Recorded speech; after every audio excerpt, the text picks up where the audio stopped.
फोरबो जिसु ख्रिस्टनि मुङाव आंनो सैथोनि लामायाव थुसिनायनि गेजेरजों बयनोबो अननाय मोजां मोननाय सिबिनाय जासिहरबाय गोजोन्थों।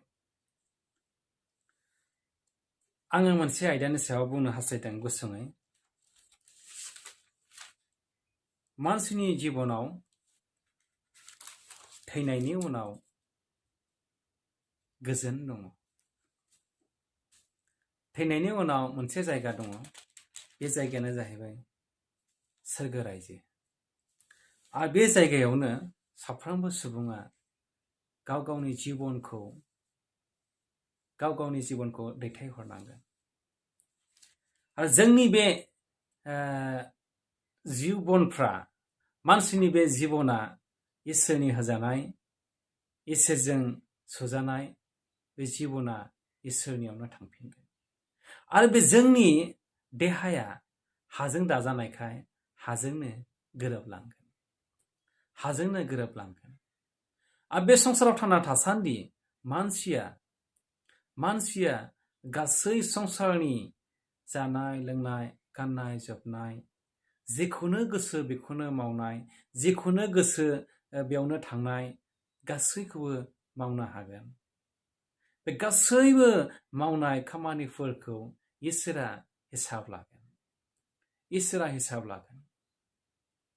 बेनिखायनो जोंनि देहाया जोहोलावा जोहोलावै थाबाय थाया, लाइमोना लाइमोनै थाबाय थाया। गासैबो जोबलांनाय दङ, गासैबो लहरायलांनाय दङ। बे संसारनि गासैबो, बे मिथिंगानि इसोरनि सोरजिनाय गासैबो सोलायलांनाय दङ, लहरायलांनाय दङ। मानसिनि जिबनाबो लहरायलांनाय दङ, अनलायग्राफोर। बेनिखायनो साफ्रोमबो थैनायनि उनाव गोथां सोरगो रायजोखौ मोननांगौ, साफ्रोमबो सुबुङा। आरो बे गोथां सोरगो रायजोखौ मोननांगौनि थाखायनो 2 तिमथि 4:7-8 पदआवहाय पौला तिमथिनो बेबादि लिरना हरदों। जोंनि बे गोथार बाइबेलनिफ्राय जों फरायनानै खोनासंनि। आङो मोजां दावहा नांनायखौ नांबाय, आङो खारनायखौ फोजोबबाय, आङो फोथायनायखौ आवथायबाय। दानिफ्राय धोरोमनि मालाया आंनि लागै दोनखाजाबाय। फोरबो धोरोमिया बिसार खालामग्राया बि दिनाव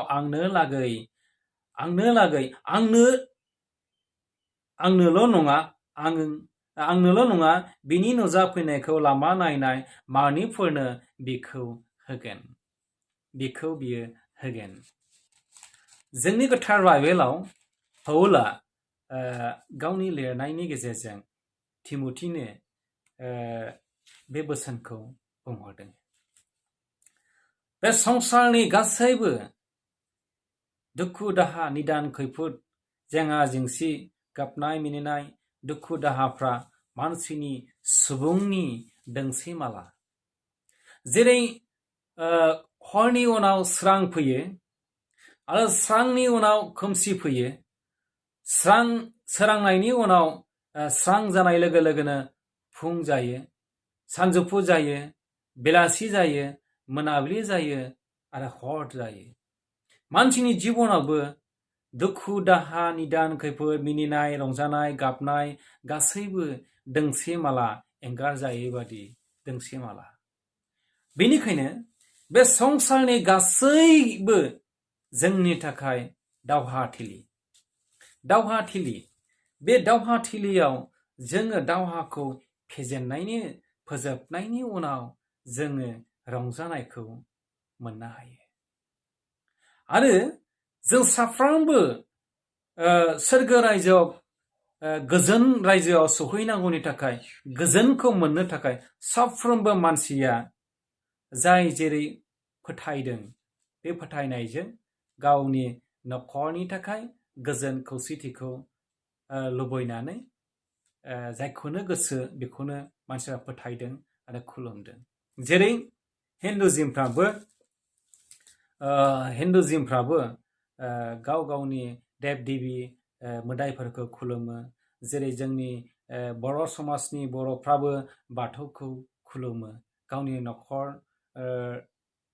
न'खरखौ जाहाथे मोजाङै दैदेनो मोजां मोनसे परिबेसाव जोंनि नखरफ्रा थायो बेनि थाखाय गावसोरनि गोसो फोथायनायजों बिसोरो आर'ज खालामो थिग बेबादिनो जों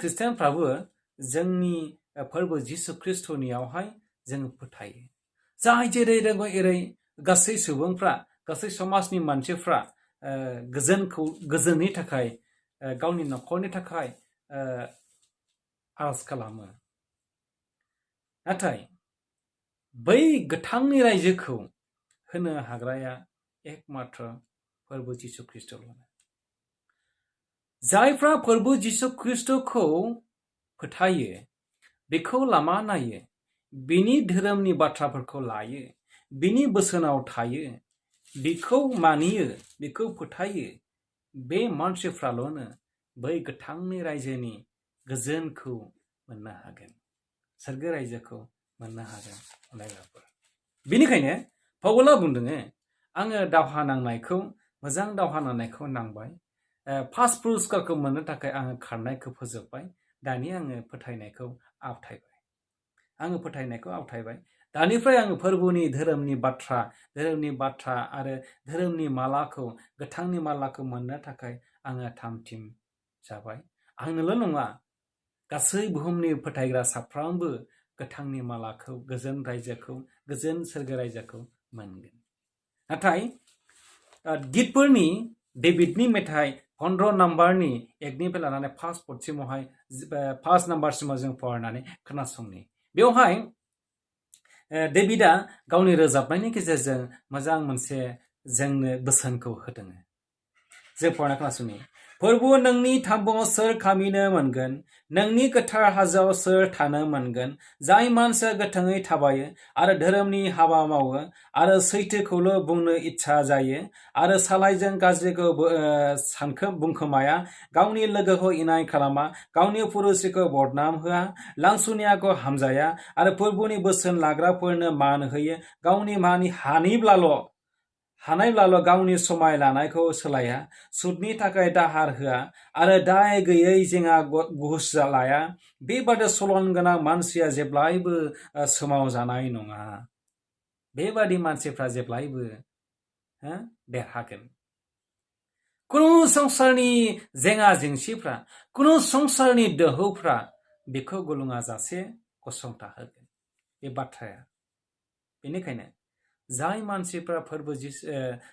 मानसिफ्रा गोजोनखौ लुबैयो जाय मानसिया गोजोनखौ हास्थायो बे मानसिया फोरबोनि खाथियावल' मोननो हागोन आरो फोरबोनियावल' दङ फोरबो जिसु ख्रिस्टनियावल' दङ जायफ्रा जिसु ख्रिस्टखौ फोथायबाय बिसोरल' मोनगोन बेनिखायनो डेभिडआ बुंदों गोथों गोसो गोनांफ्रा साबायस गोथों गोसो गोनांफ्रा धोरोमनि हाबा मावग्राफ्रा सैथोखौ बुंग्राफ्रा आरो सालायजों गाज्रिखौ बुंखोमायै मानसिफ्रा लोगोखौ इनाय खालामा मानसिफ्रा पुरुषिफोरखौ बदनाम होआ लांसुनियाखौ हामजाया फोरबोनि बोसोन लाग्रा आरो गावनि हानाय बादिल' गाव समाय लानायखौ सोलाया सुदनि थाखाय दाहार होआ दाय गैयैनि जेंना घुस लाया बे सलन गोनां मानसिफ्रा जेब्लायबो गसंथानो हागोन जेब्लायबो देरहानायनि गोथांनि मालाखौ